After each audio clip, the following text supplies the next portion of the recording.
3.5 शक्तिपीठांपैकी एक असणाऱ्या कोल्हापुरात बेशिस्त पार्किंगचा प्रश्न भेडसावतो। शहरात गर्दीच्या ठिकाणी रस्त्यावरच पार्किंग होत असल्याने वाहन चालकांना सर्कस करत वाहनं चालवायला लागतात। मात्र वाहतूक पोलीस आणि महापालिकेच्या दुर्लक्षामुळे कोल्हापूरकर संतापले।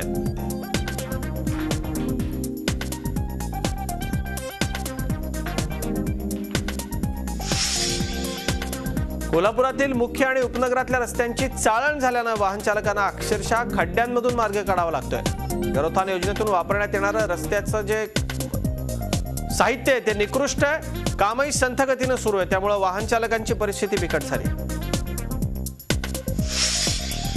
तर कोल्हापूर शहरामध्ये सार्वजनिक मुतारी आणि स्वच्छतागृहांचा प्रश्न मोठ्या प्रमाणावर भेडसावतो। शहरातल्या मुताऱ्या हाताच्या बोटांवर मोजण्याइतक्या असल्याने अनेकांना उघड्यावर शौचाला जायला लागते, त्यामुळे शहरात अनेक ठिकाणी दुर्गंधी आहे।